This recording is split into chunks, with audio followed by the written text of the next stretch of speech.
Ang lawak na po yung tambak dito mga kababayan, no? 1, 2, 3, come on!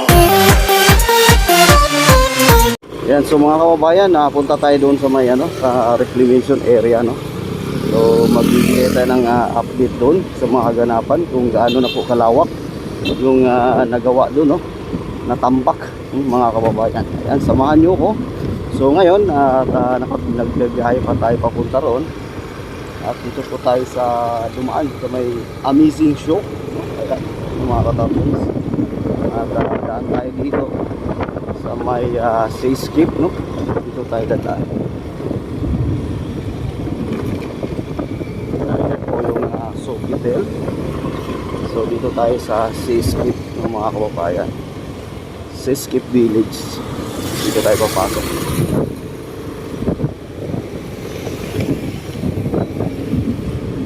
Magandang araw po sa ating lahat.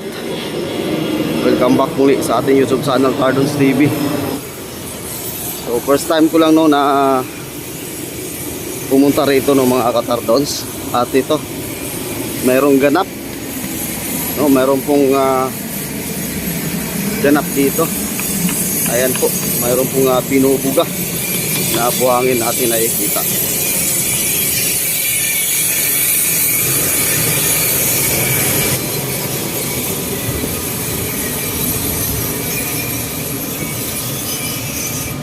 Ako mga Katardons, oh. Ang lawak na pala yung nabuhusan dito.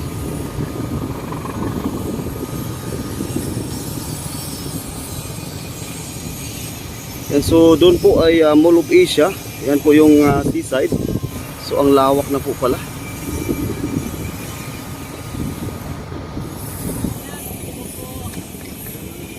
Grabe, ang lawak na po pala yung tambak dito, no? Hanggang doon sa kabilang side.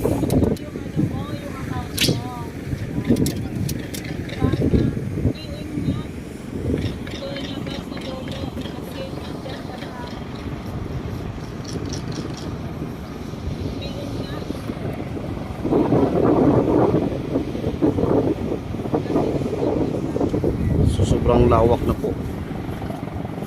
At kasalukuyan pong nagbubuhos ngayon, no, ng buhangin. Ayan po mga kababayan.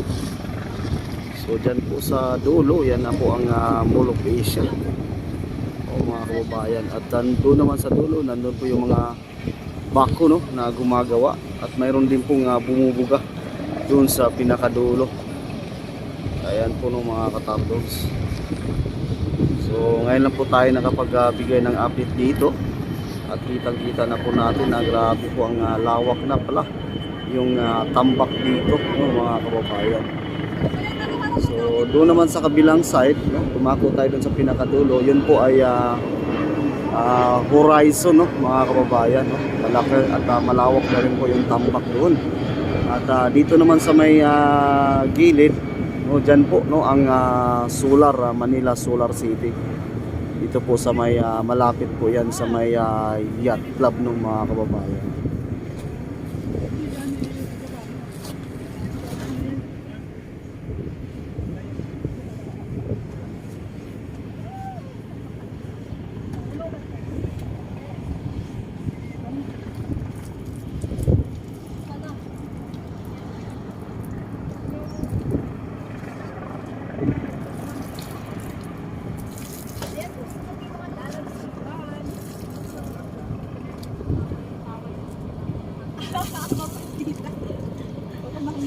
Lipat po kasi yung nakaharang dito sa mga nakatambak na uy, ano ba ito sa ito?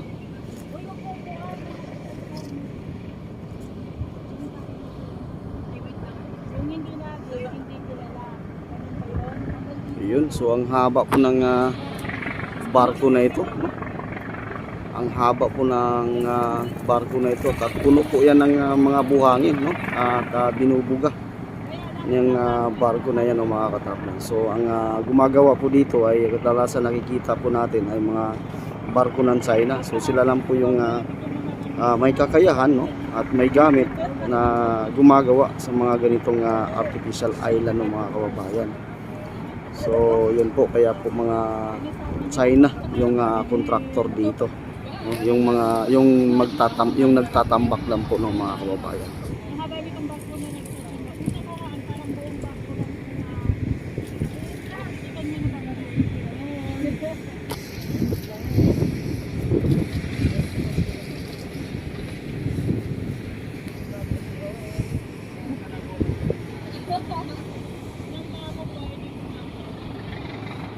Ayan, so dito lang po ito, no, sa may gilid ng Mall of Asia.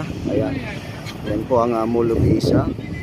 At dito ay ito po yung malapit sa may Supitil, no? Dito sa likuran natin po, no, mga katartots. So dito lang po ito ang area na ito.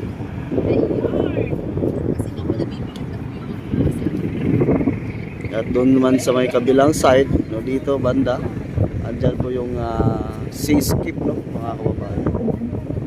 So ito na po, ganito na po kalaki yung tambak dito, no, sa may malapit sa may isip, no, mga kababayan.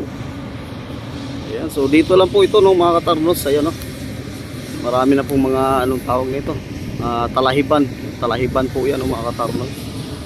So ito may malaking building dito. So dito lang po yan, mga katartos. Ano ba pangalan yan? Lime. Ayan, Lime building po ito, mga kababayan. Ayan, mga restaurant, no? So dito lang po yan, no? Matatagpuan yan, mga kababayan. Doon sa kabilang side nito, nandun po yung seascape, no? So yun po, no, mga kababayan, maraming salamat po sa inyong lahat. At kung nagustuhan nyo guys yung ating update dito po sa reclamation po dito, no, mga kababayan, don't forget to like, share and subscribe na rin po Tarnos TV, and hit all notification bell para maging updated po kayo sa lahat natin mga update patungkol po dito sa mga ganapan sa ating Mandela Bay.